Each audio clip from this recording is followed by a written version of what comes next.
Good afternoon, everyone. I'm Vicki Wilkins, the Dean of the School of Public Affairs at American University, and we're so pleased today to be partnering with Wesley Theological Seminary on this two-part webinar. Several months ago, pre-COVID, Wesley and SPA met to talk about ways that we might work together. We felt like there was this kind of natural overlap between what we do in the schools, given our focus on public service and social justice. And so we're thrilled to have this first partnership together in today's seminar series. We know that over the last few months, many of us have been re-examining our career path and asking, how can I add more meaning to my everyday life? And that's what we'll be helping you think about through both today and next Friday. Today, we'll be lucky enough to hear from Patrick Malone, the director of SPA's Key Executive Leadership Program, Mike McCurry, former White House press secretary and now director of Wesley's Center for Public Theology, on his career shifts, Asa Lee, the director of African American Church Studies at Wesley, on navigating change, and Gina Campbell, Wesley professor of worship, who will center us in the concept of mindful discernment. If you have questions or technical difficulties anytime throughout the session today, please send a message to the SPA events in the chat function, and one of our staff members will be able to assist you. So to start us off is a person who I know very well and know that he's had a very interesting career path. Patrick, you have been with SPA now for a while, but had a long career in the Navy where you did hospital administration. We look forward today to hearing about that path and some guidance you've had throughout your lives through shifts and changes. So Patrick, I'll hand it over to you. Thank you. Thank you, Dean Wilkinson. It's so nice to be here with everyone today. Thank you all for joining us. And it's a special pleasure to partner with our neighbors there at Wesley Theological Seminary. So, this is such an interesting topic about how we transition and grow from one phase of our professional lives to another. Vicki mentioned that I started my career in the Navy as a hospital administrator and spent 23 very fast years there before all of a sudden that was gone. And I've been at American University for close to 20 years now. And the peaks and the valleys and the fun that we have along that leadership journey is a very important thing for all of us, I think. And I want to stress that there is a journey there. I think, right now, one of the things that I'm involved with is helping senior federal executives on their leadership journeys. And what I've learned is that as long as we recognize this as a journey, as a true journey, there is not really an end. It's really just a continued path for all of us where we get the opportunity to continue to learn and continue to grow. And I wanted to share a couple of things with you that kind of jumped to my mind whenever I learned about this seminar and what we were going to be doing.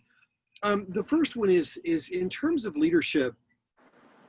Leading is not the same thing as supervising. Many of our federal leaders that I work with think that if they're not supervising people, they're not leading. And nothing could be more wrong, in my view. I think we're all leaders to some degree. We're all leaders in some way, and we're all being watched, not only by the people that we work with, but people that work around us and for us and the people we work for. So it's always out there. We're always in a leadership role in some capacity, whether we're supervising people or not. I love to ask students in our classroom, have you ever had a supervisor that was a terrible leader? And when I ask that question, they say, 2/3 of the people raise their hand. And I say, what were their names? And then they don't tell me. And I say, no, that was a trust question. We're just joking around just to see if we can gauge the trust on this. But we do know that leading and supervising is not the same thing. We're all leaders in some way. But an interesting thing that happens, I think, as we enter our careers and as we transition from one phase to the other. Typically, when we begin our careers in a technical kind of a frame of mind. There's something that we've built a skill at, we're very good at. It might be project management, it might be being an accountant or being a clinical nurse, or maybe it's being a lawyer, whatever it happens to be. We've built a set of technical skills. And that's very consistent with the mindset that we're most comfortable with. We call it the horizontal mind. It's the mind that allows us to maintain a stable sense of who we are. It's our ability to capture and manage and to be comfortable with a body of data or a skill set or a series of skill sets so that we can say, I do that thing well. And that's good. That's the way most of us start our careers. And in fact, many stay in that path through their entire career, and they become the best expert at whatever it happens to be that they can possibly be. And that's a noble and wonderful thing. But when we start moving into leadership roles where we're actually doing more than what the expert mind calls on us to do, typically that means that we start to work with and need to depend upon other people. Sometimes we need to inspire other people. And that takes a different type of mind. You know, I love whenever we see people that air quote soft skills. It's such a wrong thing to do, because the soft skills are actually the hardest things that you can possibly do. I had a student one time in one of my classes who was he was a helicopter pilot for Customs and Border or someone like that. I can't remember the agency he was with. But in the first few days of class, he sat in the back of the room, and every time I talked about kindness or love or compassion or emotional intelligence, he was just rubbing his eyes and just so bored. He just couldn't stand it. But after about 8 months, when he came toward the end of the program, he came to my office and he sat down. He said, Patrick, if there's one thing I learned, the soft stuff is the hard stuff. And that really is the hard stuff. So while we are able to build our expertise, that's great, but it gets really, really, really hard to adaptive frame of mind, which is exactly what it takes in order to lead others. Because it's no longer about what we know, it's about how we connect. And that's a completely different type of thinking. It's not just a different type of series of actions. It's a different type of thinking. We have to see the world in a more inclusive way. We have to see things we had never seen before.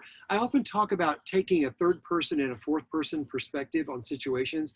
So often we see people that are so proud of themselves because they have a problem and they take a look at that problem and they say, okay, here's the problem. And I think I'm going to look at it in a third person perspective. So they move the problem over here and they look at it and they say, good for me. Good for me. I just took a third person perspective on this problem. Well, that's not really very helpful. What really helps is when we take a fourth person perspective.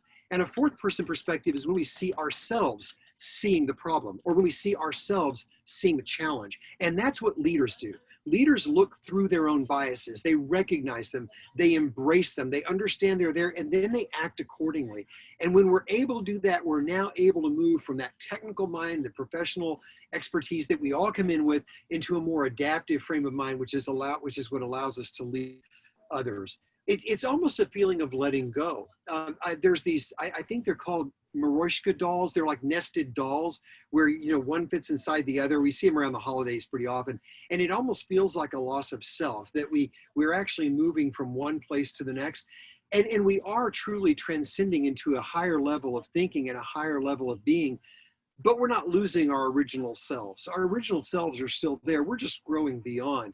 The challenge is we choose not, and if you've ever worked for who's been the person that says no first, or says, well, that's the way we've always done it, or that'll never work, that's a pretty good sign of not being able to see beyond the way that they traditionally think. So this is what I think is necessary. This is what I've learned from working with our leaders about what's necessary for us to move from that more entry level to another position. And this really applies as well if we're just changing careers. I mean, as long as we're moving forward and moving, that's what matters the most, because it's when we stop moving when we start running into problems. It's when we stop moving that we become stagnant, not only in the way that we see the world, but in our hearts and our souls and our ability to be kind and compassionate. That's when we become stagnant, and that's not what we want. So one of the things that typically comes up in this discussion as well is this question of IQ versus emotional quotient, or EQ. And people, I've heard many people ask, well, listen, I'm really, really smart. What does this mean? And in reality, it really doesn't mean much. What we do know from research is that in any group of professionals, about one standard deviation above the norm. That means that all of us are about as smart as each other. So what does that mean? That means really that it's a wash. It's really nothing, because what it means is that I can look at you and I can say, well, I know all about adult development theory, and you can look at me and say, well, that's ridiculous because I know all about how to manage projects and I'm a certified project manager. And I can say, oh yeah, well, I know this. And you can say, oh yeah, well, I know that. We just go back and forth and back and forth. And, we see this in meetings all the time in our workplaces. That solves nothing. It solves absolutely nothing. It isn't about the IQ. It's about our emotional intelligence. And going back to that adaptive mind, this is what we exercise as we transition, as we grow in our lives, we move forward in our life. This is what to really develop. What makes leaders great? Empathy, self-awareness, social awareness, cultural awareness, kindness, vulnerability, compassion, connection. These are the kind of things that I think really allow us to move from one part of our career to the other. Because when we have that openness, we're able to see things, literally see things that we had never seen before, not only in others, but most importantly in ourselves. There's a wonderful author called Parker, his name is Parker Palmer, and he wrote a book years ago called Let Your Life Speak. And in this book, one of the things he challenges us to look at the masks that we wear, the mask of the professor, the mask of the mom or dad, the mask of the sister, the mask of the son-in-law, the mask of the coach, whatever masks we happen to wear. And he encourages us to take those masks off and really look at ourselves for who we really are. That's the self-awareness piece, the mindfulness piece that Gina's going to talk about, self-awareness. These are all what's necessary for us to make these transitions from different career paths, and certainly from one level to another. Now, I'll close with this. I am not famous for anything, and Vicki will tell you that. I am not famous for anything, and I'm not famous for any quotes. But if I wanted to be famous for one quote, this is the quote that I would be famous for, and this is the one that I want to leave you with, and that is, people may be impressed by what you know, but they're never going to be inspired by it. People may be impressed by what you know, but they're never going to be inspired by it. And as leaders, as we develop in our careers, we need to move from knowledge base to our ability to inspire base. Because it's hard, it's rewarding, but you know what? We get to touch lives. We get to change the lives of so many people as we move into leadership roles in whatever we have to be. And as long as we're exercising that strong sense of self-awareness and empathy, and I hope that you all attend the kindness session next week. We'll talk about the neuroscience behind kindness and what it really does to us. But I really do believe that it really isn't so much about what you know, it's about who you are, and it's about how you inspire and connect. There's no way that we're too vulnerable. There's no way we can be too human. So by all means, please take that. I hope that's helpful, and I certainly look forward to hearing the other speakers today. Thank you all.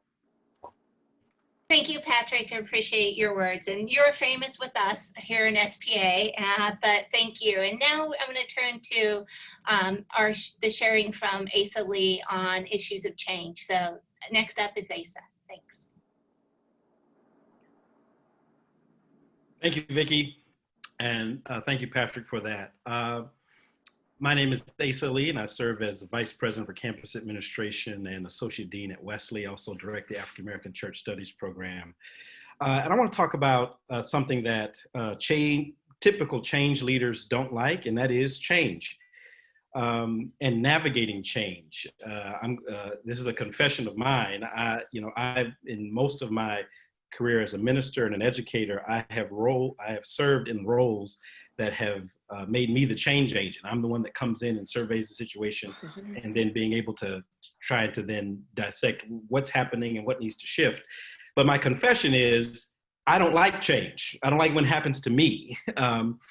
And the lesson is one that is really one of self-awareness that Patrick's talking about, but also an acknowledgement that if you're going to move from one state of life to another, you've got to be able to navigate change. And I resist the term mastering change because that's sort of an erroneous statement to make. One can never really master something that is fluid. But navigating change is something that's really important. So I want to lift up 3 ideas that would be really significant for us to process the importance of navigating change. The first seems somewhat self-evident, but really important, and that is honesty. Telling the truth about what's going on and what may need to happen is, I would say, one of the biggest hurdles that many people have about doing something different or realizing what's happening in your life or in a particular space. Facing the fact that things need to shift and why they need to shift is an important first step in acknowledging and navigating change. As a person who is often concerned about helping people to live into their best vocational identity, understanding what their gifts are and how their skills and gifts match their passions, honesty is really an essential part of navigating your own journey, both where you've been and where you intend to go.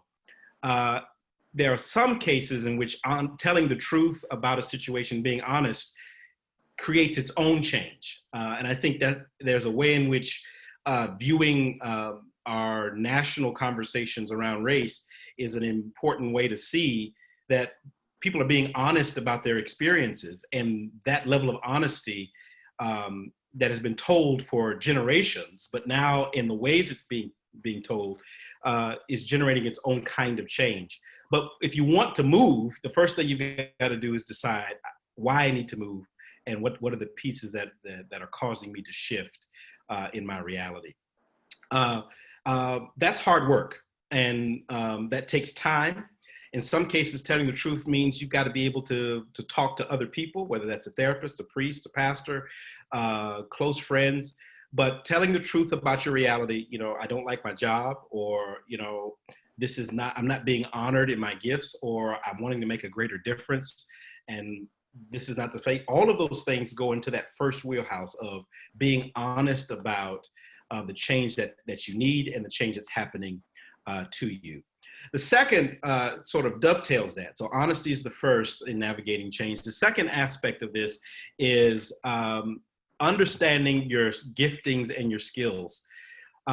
This is about self-awareness. This is about, and there are all sorts of tools that help you to do this.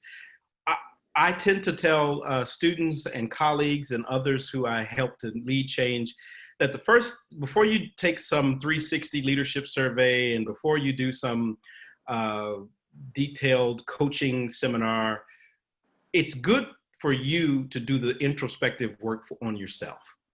What do you think you're good at? What are the qualities that you think you possess, and what do you have to offer? What are the skill sets that you have to offer? Sometimes something as simple as writing a biography, right? A bio, something that goes on a website or something like that. Simple exercise, which forces you to look at yourself and say, what are the things that you want people to know about yourself, is a good first step to doing an inventory about your own skills and abilities.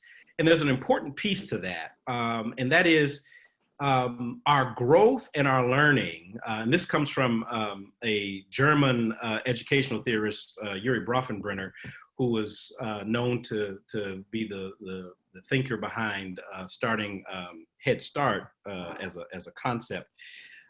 He's a developmental psychologist. And what he argues is really simply is that our growth and our ability to learn is at the edge of our knowledge and challenge. It's at the precipice is the word, at the precipice of our knowledge and our challenge.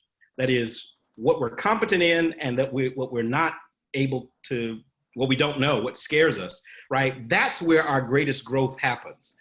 And so many of us have been in careers and jobs where our skill sets have not really been challenged in any way. And then vice versa, some of us have been in jobs in which we have been so challenged that we are overwhelmed. But the key to our learning and growth comes where we use our skill sets and we use our knowledge base right up to the edge, and it's just enough to get the ball rolling, but it's not enough. And so you've got to reach for new resources and reach for new things. That's a change, that's a shift. And so knowing your gifting and knowing your skill sets And knowing what you're capable of doing is the second step of really navigating change, because then you know what you can do in the midst of change, and then where you need to go to get additional resources. So first, I'd say be honest about why change is happening. The second is understand your giftings and your skill sets, so that you know what you can and can't do in this period of change. And then the folks at Wesley know me as the imaginative guy, not because I'm a particularly creative thinker in the sense that I'm always imagining things, but I value the importance of imagination. And so the third area of navigating change I would leave you with is embrace your own imagination. We as children are often really imaginative, whether it's crayons or, my children who use the Amazon boxes that come to the house to make everything from forts to cars to rockets to boats on dry land. But as we get older, we tend to bracket imagination and imaginative thinking into categories of art or music and other places. But we don't like an imaginative accountant. We don't necessarily like it. Certain skill sets, certain jobs we don't want to be imaginative. But the reality is, imagination is a fundamental part of our being as humans. We imagine and create things every day. If you've ever looked for a flathead screwdriver and you couldn't find one and you used a butter knife instead, you just used your imagination. All of us have found ways to be imaginative. And why does imagination matter in terms of navigating change? Simply because you don't know what's over the horizon. And imagination allows you to paint on a blank slate. Many times we start from what we know and we use that as the basis to launch into the next thing. We are often too fearful to actually wipe the slate clean and say, I know I have these skill sets, I know I have these giftings. How might they be used in a very different reality, in a very different situation? That's what happens often at Wesley in terms of people who come to serve God in ministry, but they come from all walks of life. They used to be government accountants. They used to be legislatures. They used to be judges. And now they're using those skill sets in a very different way. And that's because they're being imaginative. And so if you're going to navigate change, be honest, use your skill sets, understand what your skills are and what they can do, and then be willing to try just about anything. Use your imagination to open up wonderful possibilities for your life. So thank you for your time. Thank you, Asa. Thanks so much for that and reminding us the importance of imagination. It's important right now, so thank you. Next up, we have Mike McCurry. As you know, Mike's career has taken him from the White House to seminary student to now leading the Public Theology Center there at Wesley. So next up, Mike McCurry. Okay, I hope you guys can you hear all me? Am I available to you? We can hear you, we can't see you. Okay. That's because I've been blocked on video by somebody. We'll unblock you. All right.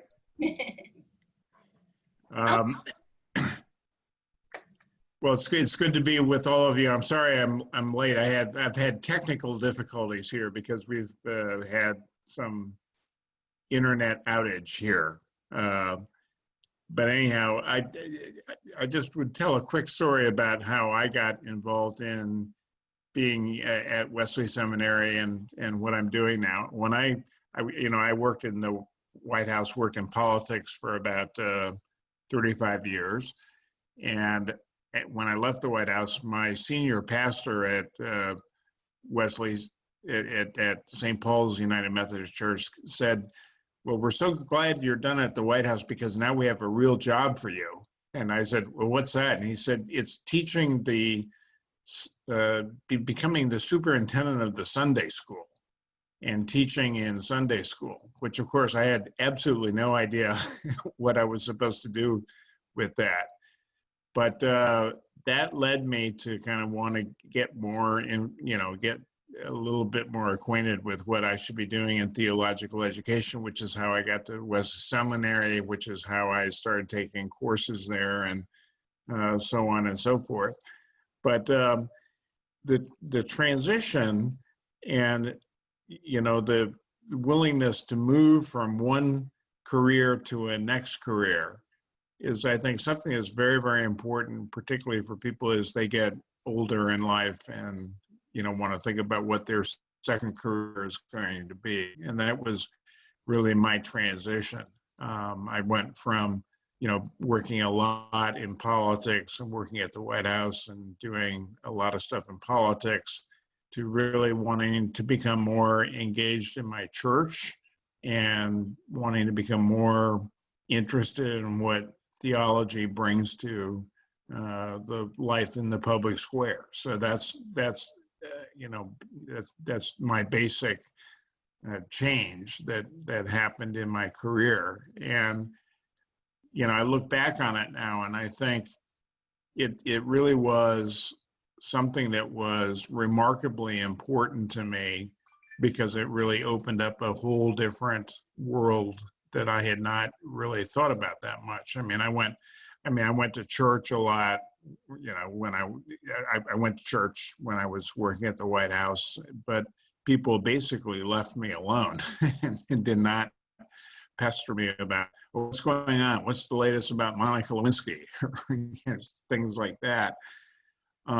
So they gave me some social distance in order to, just be who I was in my place in the faith square. But I think, thinking about how you make this transition, how you make transitions in life, how you move from one career to the next career is something that will be increasingly important, because I think that's, we know from all the data that people are going to be moving around and changing careers and moving from one profession to another profession, and how we do that and how you manage that, I think is going to be a very important life skill that people will need to think about and work to help make them something more than what they used to be as they move from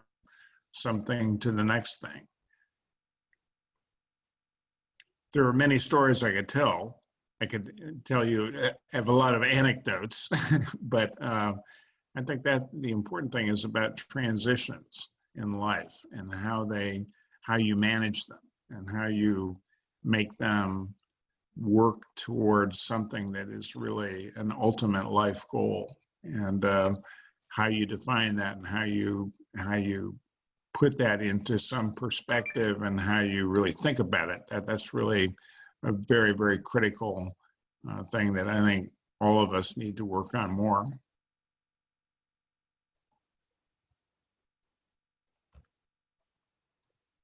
Oh, there I am. Okay.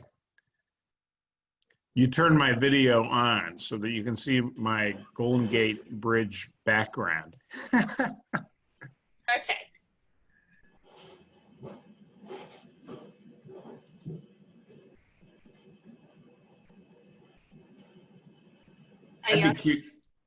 I'd be curious to hear some of the questions that people on the call have about the transitions that they're going through in life and what they're thinking about.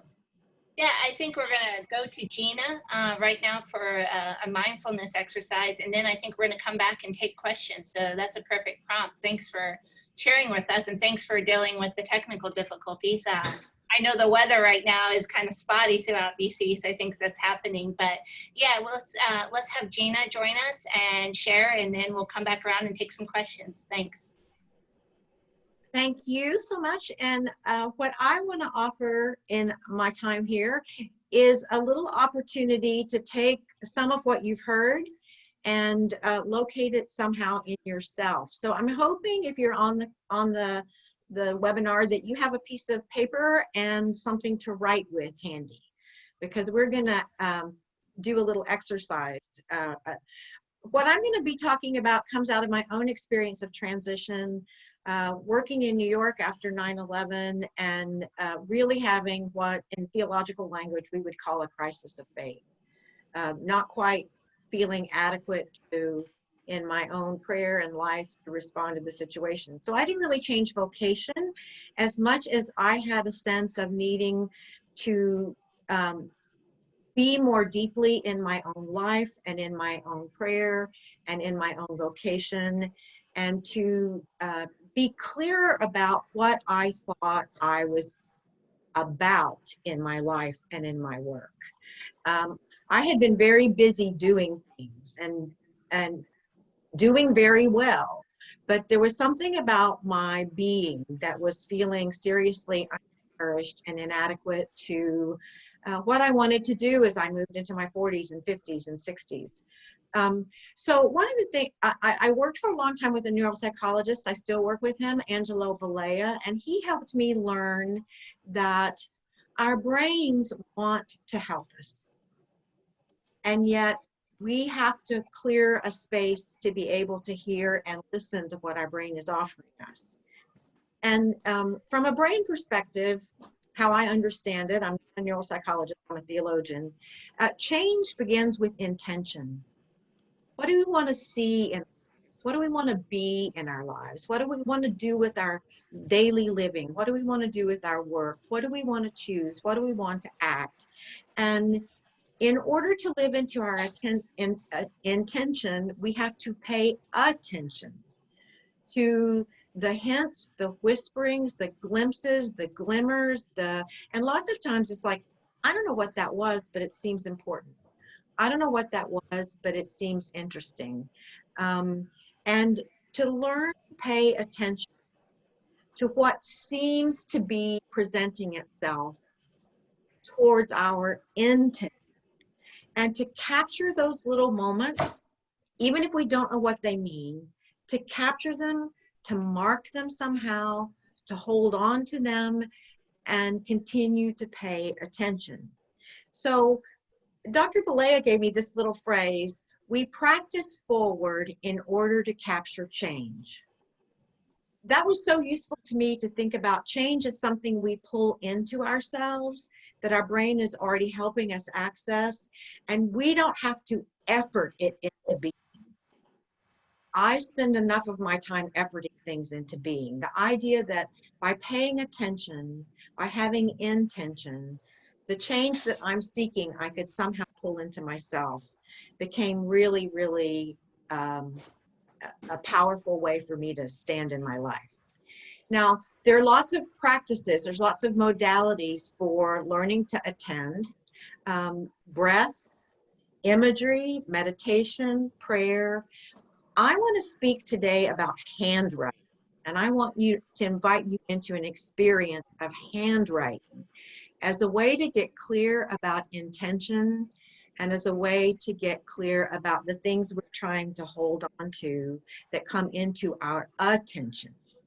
Dr. Balea says the most complex brain integrating thing we can do is to write by hand in cursive. Cursive encourages flow and connection, that kind of connection Patrick was talking about. When we print, there's a lot of cutoff in printing. And so if we could write in cursive every day, every day, every day, what has come into our attention towards our intention, we bring the change into ourselves that we seek. There's a body of research that was done about college students. The college students were asked to write for 3 days, 20 minutes each day, about the most horrific event in their lives. And the first day, everything came from the limbic system of the brain. That part of the brain in the back that is the fight or flight that works to keep us alive. The second day it changed. By the third day, their actual handwriting had changed, as well as the kinds of words they used, as well as the broadening of perspective and the deepening of thought. They also followed their visits to healthcare providers and found that they went less often to seek help for their health. There's something about handwriting that helps facilitate movement and the kind of shifting that was being described, that opens up the imagination that was being described, that lets us live more into those virtues that Patrick was mentioning about compassion and empathy. So I want to invite you, if you would, I hope you have a piece of paper, to take some of the things you've been hearing today and practice forward a little bit and capture a little bit of what's got your attention. So if you take a piece of paper and in the middle of the piece of paper, write the word change in great big letters. So just in the center of a piece of paper, write the word change. And then I call them spider lines. So from that word, just squiggle with your pen or pencil, just squiggle out, squiggle out, squiggle out. And without overthinking, what words come to mind associated with change? Asa said, don't like it. Not whole sentences, not overthinking, just let your mind free flow and spider as many words as you can. I'll give you a few minutes to do that. So change in the middle, what comes out of your thinking, what comes into your awareness.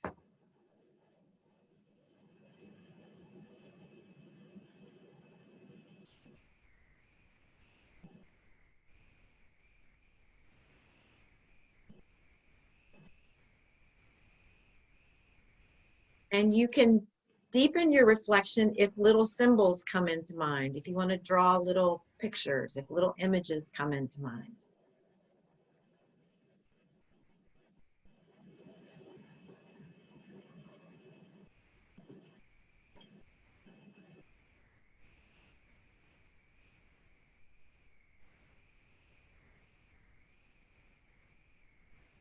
And then so you've been writing, I'm assuming, with your dominant hand, mine is right. Put your writing utensil in your non-dominant hand and spider some more words.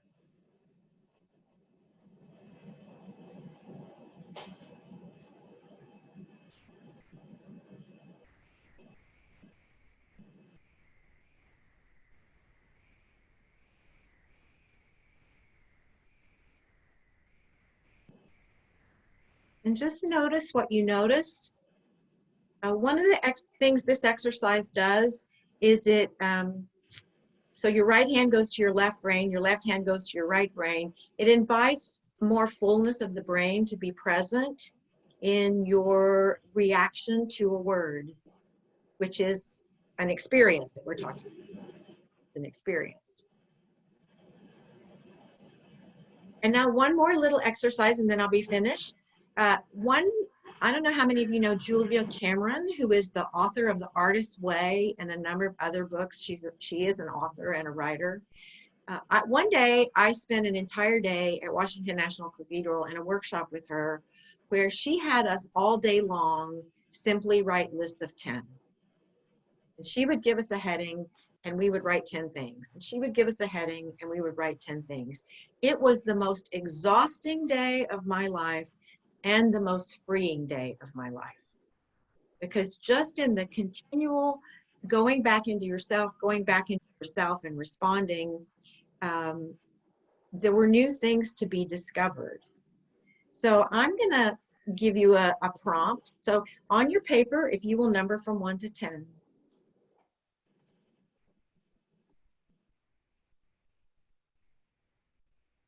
And then I'm gonna give you a prompt and you're gonna write 10 responses to the prompt and I'm gonna pace you through them. So I'm gonna say number 1, the prompt. Number 2, the prompt. Number 3, the prompt. Point being, again, not to overthink. Trust what rises up and trust that there's wisdom in it. So the prompt is, every day in the future, I. fill in the blank. Every day in the future, I want to practice gratitude. Every day in the future, I want to say a kind word to my kids. Every day in the future, I want to use my gifts. Every day in the future, I want to use my imagination. So you get what I'm saying. But these come out of you. They're going to feel like they go fast. And the point is not overthink.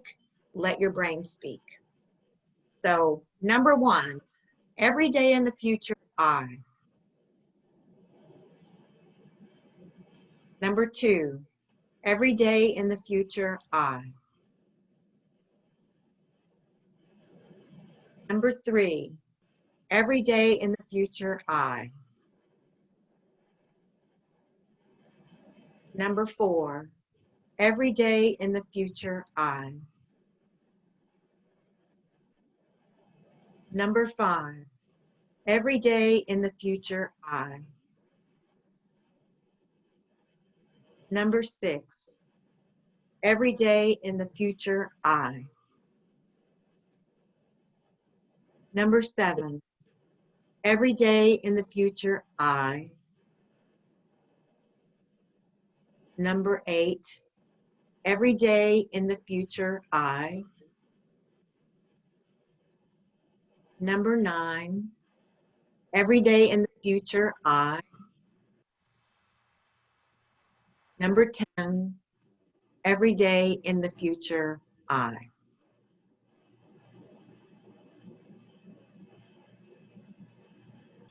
An example of what I mean by practicing forward in order to capture the change and paying attention to intention so that we're not having to effort at something that isn't, as Asa was talking about, congruent to who we are, and Patrick was talking about this too, that doesn't come out of our own values, that doesn't come out of our own sense of who we are, and that our brain wants to help us. The challenge is to make a space for our brain to speak to us. So thank you so much. Hope this is helpful. Look forward to seeing you next week. Thank you, Gina. That's really thought-provoking. And I love the idea of the list. So thanks for that. I want to turn over to questions in just a second, but first I want to let everybody know about their homework. Yes, there is homework for you for next week's session. I promise it's not painful at all. But your assignment will be that we hope that you'll take some time over the next week to reflect on what we've talked about today and what you may have learned, and how you've been feeling and thinking the last few months about change in your own life and how you move forward. To facilitate that process, we have two small reflection exercises for you. The first one, which Patrick set up perfectly for us, is that we'd like you to read the first chapter in the book, Let Your Life Speak by Parker Palmer. We're going to make that available to you so you'll be able to read that. But we agree with Patrick that there's real important messages there about how your life can speak for you as a person. Second is a set of 5 reflection questions by Susan Whitcomb, and a prolific author and career coach. Just after our event today, we'll be emailing you a link to the reading and also to these questions, along with the recording of the session. I've seen somebody ask about the recording in the chat, and we're going to provide that to you also today. So you'll have all those things to get started with and to be thinking about as we move through the week to next week's webinar. So again, we hope that you'll join us next Friday for the second part of this webinar. And you'll have more opportunities to discuss your own insights and learnings from the readings and the questions, and have some opportunity to be interactive in sessions and dig deeper into the topics of your choice. If you know someone else who would benefit or enjoy the webinar, please encourage them to register. And when they do, we'll make sure they get a copy of today's recording along with the assignment that's going to be done. So I think I've done that quickly, so we have time for a few questions. So if you'd like to ask one of our speakers a question today, you can go ahead and enter that into the chat and we will throw it to them. So any questions?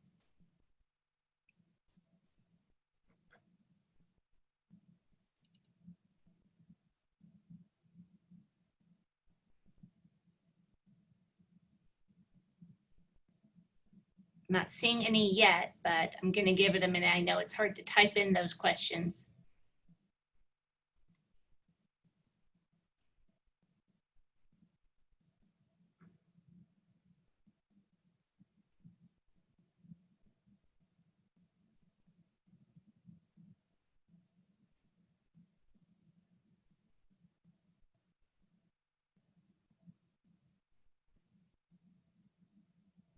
Okay, so here we have a question for Gina. How would we use what we wrote down in the prompts? So what I was after in that particular prompt was intention. So what is your intention for yourself in the future? So one of the ways I would use it is to pay attention to when those things show up in your daily life and write about it, cursive, dominant hand, non-dominant hand, and see if, my sense is if that's something generative for you, you will find something interesting comes out of that. So that was a quick way of getting at what your intention might be. And then you can test it out by paying attention and then journaling, writing with both hands, and seeing what else your brain offers you around that. Thank you. So someone asked about how the breakout sessions might work next week, and I am not the right person to ask on that. I think we are still working out the technology, but you will definitely receive detailed instructions of the week about different choices of where you can enter into the webinar from and here and move to other ones. So that's going to be coming to you throughout the week and be able to know it. I'm looking. Someone asked a question about priorities. When other priorities that are placed on you are separate and from the change you seek, how do you work through that? Maybe Asa wants to take that question. As we're trying to move forward in a path of change, how do we readjust when priorities change around us and others may have different ideas for us? Yeah, that's hard. You know, how do you got family, you've got bills, you've got all sorts of other competing interests there. I think that goes to the first point about being honest. And some of us fall into our jobs and we take them because a lot of external pressures. Some of us, our entire lives have been shaped by the external pressures, and we've never created the space of intentionality that Gina is talking about. And so the first thing to do is, in fact, create that space, right? Don't start from the place of, but I still have a job to do and I still have these bills to pay. Yes, those are givens. Those are not going to change overnight, but you first need to create the space of what do I want and what is it that I'm looking for? And then the imaginative piece comes into play, because there may be ways in which you can do both, but you've never considered them because you've always been focused on, I gotta make enough money for this, that, and the other thing. And so there are lots of, students hear me say this all the time. I reject either or binaries. I don't like binaries. I resist them at all costs, because whenever there's an either or proposition, that means there's a lack of imagination happening. How in the world can we live in a world where everything is just this or that? It is not. It is often much more nuanced. And so give yourself space and time and the permission to see what those other options are. Don't limit yourself to the binary. Thank you. Great answer. More on the breakout sessions. For next week, there'll be some opportunities to be together as a group and some choice into what breakouts you might go into. Here's another really good question. The topics that we've discussed made this person think about discerning the difference between changing in place, like the role or work you do, versus changing in position or vocation. Anyone want to, I think it's a great commentary on the discussion. I was wondering if anyone wanted to engage with that, the notion between changing in place or the role you inhabit versus a change in vocation or position. Vicki, this is Patrick. I'll grab that one if you like. Great. So I think that, it really involves, if we're talking about changing in the same place where we are, in other words, we're going from one position to another within an organization, that's a little bit more of a limited change because you're working in the same type of environment. It could be a significant change in the type of work that you do, and certainly you're the external players, the internal players, the organizational components that you deal with will change versus changing a vocation altogether. It's just a much more broad change. It takes I think it takes a lot of discernment. It breaks us out of our comfort zone whenever we are looking to make change that is that significant in life. But I do think that the skills that Gina talked about and what Asa's talked about and what Mike talked about, all of those apply to any type of change that we want to make. It really does begin with the way that we think and the way that we see ourselves and the lens that we see the world through. That's where the real change has. We have to create in our minds the ability to adjust to new challenges, and it will look different whether it's internal or external. I'm not sure if that answers the question. No, I think that's good. Thank you, Patrick. A few questions here for Gina. I think we're all struck with the exercise and how meaningful it could be. Someone asked about the reason behind writing with both hands. And then a question that I'm particularly interested in is how we take an exercise like that from an individual maybe to team level exercise. The reason you write with both hands is because one side of the body, the right side of the body, connects to the left side of the brain. The left side of the brain connects to the right side of the body. If you're like me, right hand dominant, and I also learned from Dr. Balea, I'm right-footed dominant when I run. I'm very right body-sided. That's left brain. That is not as useful in the kind of conversations that Ace is having about imagination. You need to also be able to access the right brain. So I need to learn to write with my left hand. I've also learned to run leading with my left foot in order to invite more of the self, more of the capacity of the brain to help us into anything we're doing. And I also think, since I'm very right-handed, goes to the left brain. The right brain is so undervalued in our culture that it's very important for some of us right-sided people to get in touch with the left part of our thinking brain. So it's a way to bring more fullness to our expression. Everything I did with you, you can do with a group.